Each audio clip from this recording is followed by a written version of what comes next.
Welcome to Keep Going, a podcast about failure and success, hosted by John Biggs. Every week, we talk to an amazing person about a time they failed and what they learned. And remember, when you're going through hell, keep going. Welcome back to Keep Going, a podcast about success and failure. I'm John Biggs. Today on the show we have Jeffrey Martin. He runs a company called Mosaic. And Jeffrey, you've been doing 360 gigapixel photos for decades, it seems now. Before it was even possible. And now you're doing cameras that can essentially 3D scan the world, which is pretty cool. Welcome. Thanks, John. Great to see you again. Yeah, exactly. I think we've known each other for as many years as you've been doing gigapixel photos. So it's been a long ride.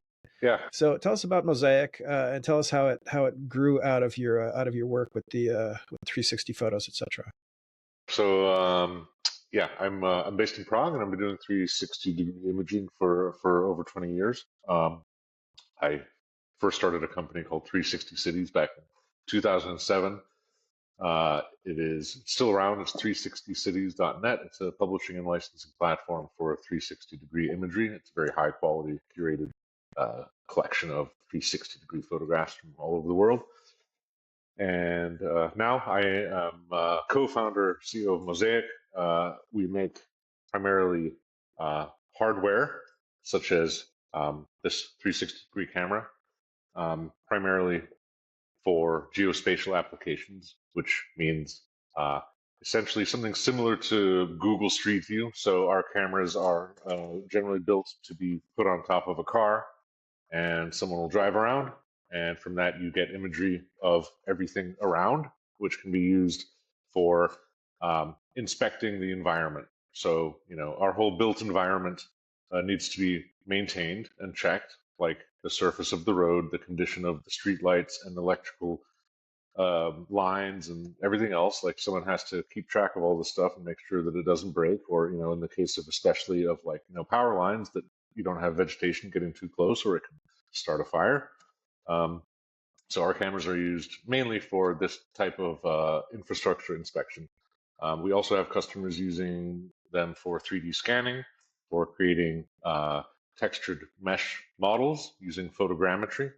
For 3D Gaussian splats, we have customers using our cameras for as a basis for training AI, like image based AI. And we're putting a lot of effort into combining our cameras with other sensors, including LiDAR, laser scanning hardware, high precision GPS, IMU motion sensors, and things like that, to get as precise as possible a bunch of data that you can use to make a extremely detailed, high fidelity, accurate representation of the world. I mean, you've been doing this for 2 decades now, so there has to be some stories of maybe wanting to not do this anymore. Oh yeah. Oh yeah.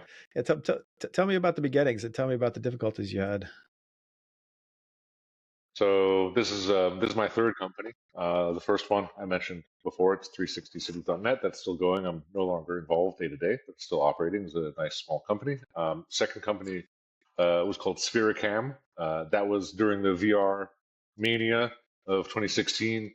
After the Facebook acquisition of Oculus, the whole world went crazy. It was like, oh, VR, everything's going to be VR. And a bunch of people started making cameras and headsets and like 360 video, and everyone's gonna just like be making 360 video of everything. And I was, at the time, I had already been kind of very deeply into 360 degree imaging. It's pretty obvious to go from a 360 degree photograph to video, so I'd already been messing around with that, and it was an opportune time to make a company out of this. Did a Kickstarter campaign with a couple of Dutch gentlemen. We raised $500,000 of pledges, not orders, not an order if it's coming from Kickstarter. Pledges. Yep. And built a prototype that barely worked. Went to CES. It didn't work when we took to CES, but got a booth. I almost didn't go to CES because I was like, oh my God, this doesn't work. Like, what am I doing? Why am I going to waste my Mm-hmm. time? Okay, I'll go. Okay. Went to CES, was in the, the cow barn of startups at CES. If you haven't been to CES, there's like, there's like it's in like, I don't know, like 50 halls, and you've got your corporate massive palaces, and then you've got like the room of startups with like their, I don't know, like 8 square It's a feet. basement too. It's like it's outside of the conference center. Yeah, So to yeah, go to that thing to the startup room is actually a pain, yeah, especially if you're going to the conference center every day. You have to go to like wherever the yeah, Sands or something like that. You right. go to the Yeah, it's in the basement, sand. and Yeah, and it's you this guys are like, stuck in the basement. yeah, it's this like factory farm of Mm-hmm. hopeful, mostly young entrepreneurs looking for their big break. And actually, I think it's the most interesting place in CES. There's like just a lot of wacky ideas. Some of them are stupid. Some of them are like could turn into something great. Um, I wouldn't want to like try to find something to invest in there. Like I can't imagine how that Mm-hmm. would go. But like it's full of stuff. So we were there, met all kinds of people, met every kind of person. Um, and ended up, long story short, ended up meeting a couple of Chinese guys whose company, it was sort of like a Chinese version of Zynga, like this kind of mobile gaming company that you've never heard of. But in China it was big. They just had an IPO.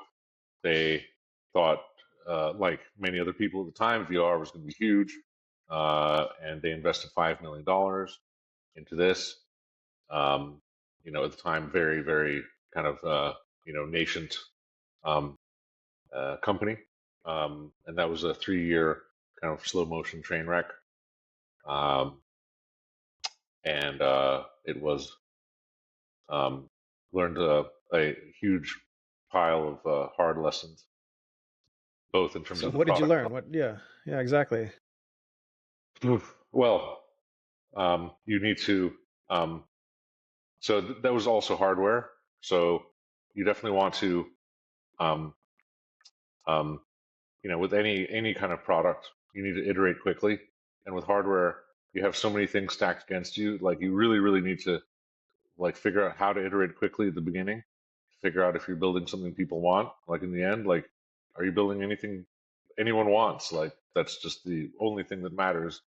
So like you can ship your prototype that is full of flaws and is 5 times bigger than you would like it to be and only barely works. If it does do like the one thing that is useful that you can't do otherwise, then people will absolutely forgive all the flaws. Like, and there's always some number of like super early adopters. As long as you're honest, like as long as you're honest with Mm-hmm. them, like this is what it does, this is what it doesn't do. You can be the first in the world to use it. Like you can find a bunch of people to be those first suckers to try your thing, and then you can iterate from there. And so we didn't do that. We like built a prototype that was cool. It was like big and ugly and barely worked, but it did do some good things that no one else could do at the time. Um, and then so we should have done that. Then designed like we designed something that would be difficult for like Apple or Samsung to pull off. Like it was really small. It was like really small. Like when we showed it to people, people were like, "Oh, I thought it was bigger than Mm. this from the photos." Like a globe, right? Mm-hmm. Like it's a camera. It's a very, very complex device. There are like all kinds of issues that we didn't take into account. We didn't take into account like the thermals. Like this is an electronic device. It gets hot. Like if you're going to make it like this big, like you need to have a plan. So there were a lot of these sort of unknown unknowns Mm-hmm. that we sort of tried to power through, but couldn't. Um, um, th- when we got this very good amount of money of investment, we could have scrapped everything we'd done, gone to a reputable electronics OEM manufacturing company and said, please build this. Here are the specifications. We're going to need, 5,000 of them every year or whatever. Mm-hmm. And they would say, okay, and they would do everything like the right way because that's what they do. That's the only thing they do. And the like massive list of things that we don't even know that we need to do, like they know how to do those things. So that's Mm-hmm. another mistake we didn't make, or that's another mistake that we made. Like, looking back, uh, generally there was a lot of like sunk cost fallacy, which I think destroys a lot of lives, marriages, you know, companies. When you're like you're so far down a path that like you don't want to like throw it all away and start again. It's not a question of like Mm-hmm. quitting. Like, of course, like no one wants to quit, but sometimes like you need to just like say like you need to just cut your losses and say, all right, I have screwed this up. Uh, Time to just wrap this up and start again fresh and do it the Did right way. Did you know you were screwing it up when it was happening? Yes, that was the painful part. Interesting. Like we were like Mm-hmm. learning, we were slowly learning, like step by step, like how severely, like badly designed the product was on so many levels, like in terms of the FPGA firmware, the type of image compression we were using on the images, the thermal design, the difficulty of assembly. There were just like so many aspects to the actual product design itself that were just not properly thought through. Which leads me to another thing I learned. Like if you're gonna do anything, like of course everyone does stuff for the first time. If you have someone with you who hasn't done it for the first time, they've done it before. Um, that's like a magic shortcut to avoiding like a million mistakes. Like just find somebody who's done it before to help.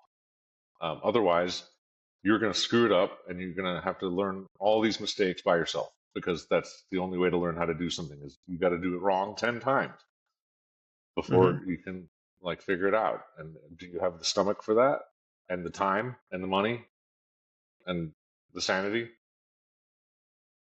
Now, what did you do for Mosaic? It sounds like these things are actually on top of cars driving around. So it sounds like you've learned quite a few lessons here. Yeah. So in terms of the team, this is something that I could never have done without a great team. And that's the first thing. I have a great team. So my co-founder, Rostya, has um, done hardware before. He had done hardware before we started this project. Um, he is the right kind of diligent person to be able to handle this kind of extremely like multivariate problem of like all these all these different things you need to worry about and the different people that need to be managed in order to execute that and just like the level of like detail you need to actually keep in your head to pull it off. uh, he's capable of. I would say, you know, we're in that respect we're very very different people. Like the things he's doing, I wouldn't be able to do. I think it's also vice versa. But Exactly. Yeah. in terms of the like, yeah, like the mix of it's like a band. You've got the Beatles and like you've got other bands. Like you just need to find these different people with the right mix of personalities, and everyone does not get along all the time. Everyone is not best friends all the time. That's an interesting point. How do you find that person who fills in your blanks, right? So you needed somebody who knows hardware, who's somebody who's a scientist, and you had to convince them to come along with you because presumably you've already like shown that you failed once, and to say like, hey, we got this other idea, hop on. How do you what's the process there? Yeah, I still think Rust is sometimes like, I don't know. I guess we all sometimes like question if we've made the right decision in life. But Hmm. I have the feeling with some of my co-founders that they wonder that a lot. But you just, I don't know. I mean, like you, like part of it is luck, but you have to be open Hmm. to like making the opportunities. So like, you can't just like sit at home because then you won't meet anyone. So you have to be at least open to like meeting people and just keeping your eyes out for who might be interesting to work with in whatever capacity. And um, I don't know. I mean, um, yeah, I think people who are I'm not like a super great extrovert who loves meeting people. Like if I'm invited to an event and I'm the only person I know, like if I don't know anyone there, I'm like pretty uncomfortable. Like I don't like that. Okay. Some people love Yep. that. Some people thrive on it and have a great time and they like make a lot of friends right away. I'm not at all one of those people. Hmm. And sometimes I do have to go to such events and I don't like it, but like I'll do it anyway if I have to. Yeah. Well, no, I But leave early, so that's yeah.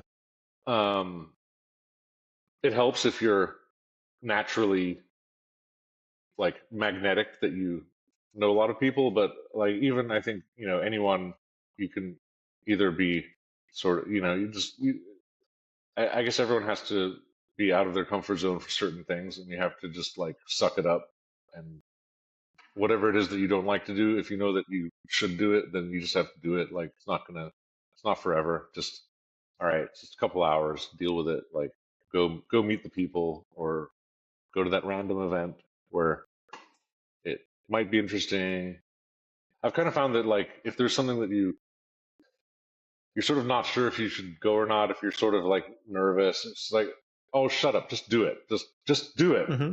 Like what's the worst that can happen? Like, there's a potential big upside and like not going, it's like, okay, fine, you might stay home and like watch a movie. Like, come on, do it. What you described a situation that most entrepreneurs would love to be in, getting a $5 million investment. Would you take that investment now, knowing what you know? Um not I'm not instantly saying yes because Hmm. there is like this like valuation issue where if you take that 5 million, you cannot possibly sell your company for less than a like probably a significant multiple of that. Next, right? Yeah. So like yeah, 25 million, 50 million. Well, like that's sort of a lot of work to bring your company from like basically nothing to someone who is actually willing to pay like 25 or 50 million minimum for it. So that's like a huge kind of sword over your head, and it Hmm. totally restricts what you can do after that. And like, do you actually need that much? Do you even know what you're going to do with that much money? Not, it's not, yeah, it's definitely not necessarily a good idea. Um, Hmm. and if you want to just create a growing, healthy business over the next like 10 years, then it's probably a bad idea because your interests are just not aligned with whose ever money that is. You have like very conflicting goals and interests, and I think Is Yeah, but so like let's talk about Mosaic. Is there would there be a situation which, I mean, it seems like it's working well. You have a customer base. The product is built. It's working. Would you take that for Mosaic versus for the Sphere Cam? um, so Mosaic uh, we had like an angel round investment back a few years ago, but we haven't had this like large VC money. And Hmm. while we're certainly we have a substantial amount of software now, we're not, in our product, we're not not a software company. We're not a SaaS company. We don't have this like infinitely scalable thing with zero marginal costs. That's very Hmm. much not the case, and it's not like a VC friendly kind of business at all. It's not a bad business, but it's not like something that we can Well, somehow. they would call it like a lifestyle business, right? Right, that's the pejorative term, a lifestyle business. Hmm. Exactly. Um, but we are meaningfully competing with some like massive corporations when we go to our these various trade shows that we go to. Um, we are standing eye to eye with companies that are infinitely better resourced than us with a product that is competing on their level. So I wouldn't like lifestyle business. I understand the term, and like investors like that's what they like to call something. It's not going up by 1,000% a year or something. But Hmm.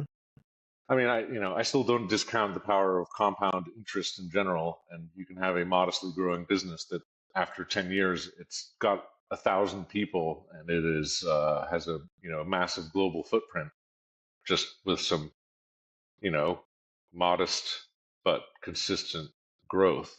So, but again, that's not usually what these kind of VCs or similar investors are into, and that's fine. And so we were pitching them early on, but we kind of figured out like, okay, this like there's only so many hours in the day. Let's build our product, and um, yeah, just didn't seem very like a good match. What's next for Mosaic? What are some of the lessons you learned from the previous companies? Um, it's you need to like there's always ups and downs, and it's as long as you don't give up, like don't like keep your perspective and don't work 24 hours a day, and like you have a life outside of your job, but like just even when it's bad, like it'll be better. And I think like yeah, the power of persistence is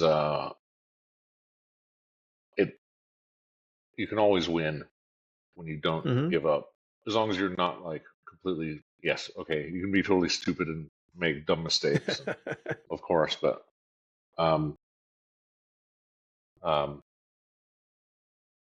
just you do what you need to do, and don't quit. And I don't know, it sounds so cheesy, but No, it's something that people need to hear. I mean, clearly after a failure of some magnitude, you've basically come back out the other end with like a company that works, right? And I think that's the funny thing that a lot of entrepreneurs don't understand, that it's got to be a company that works. It can't just be like a fun idea that does really well on Kickstarter. It has to be something that a mayor in a small town in, I don't know, Czech Republic wants to buy because they want to make sure that their power lines aren't falling down, right? right, right, yeah. Interesting. um and oh, I forgot what I was going to say.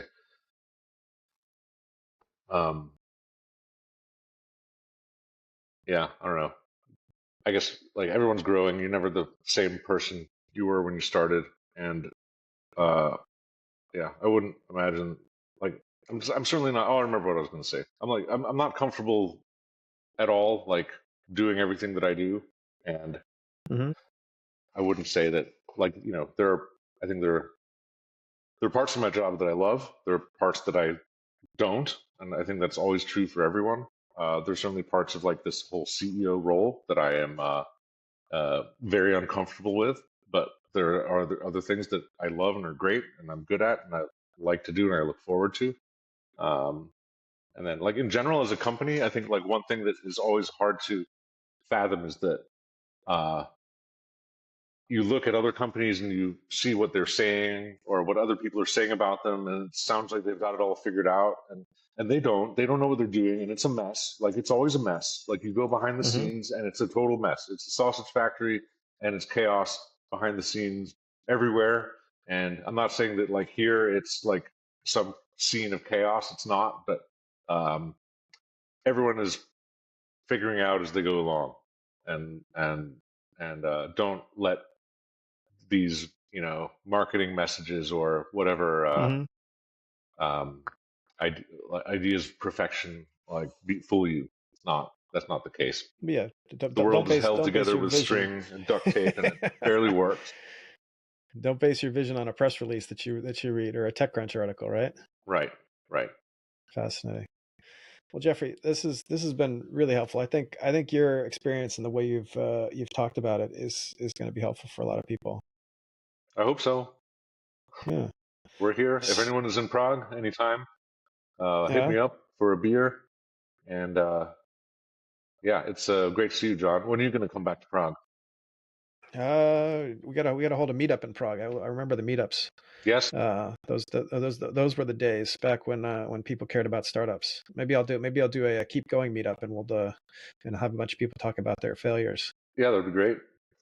Yeah. All right. So your website, mosaic51.com. That's right. You can get a little camera that you can put on your head or your bike or your car and do 3D scans of everything, right? That's right. Yeah. Very cool. Jeffrey Martin, thank you for joining us. This has been great. Thanks a lot, John. Great to see you. All right. This is Keep Going, podcast about success and failure. I'm John Biggs. We'll see you next week. Thank you for listening to Keep Going, a podcast about success and failure. Remember, Keep Going is entirely listener supported.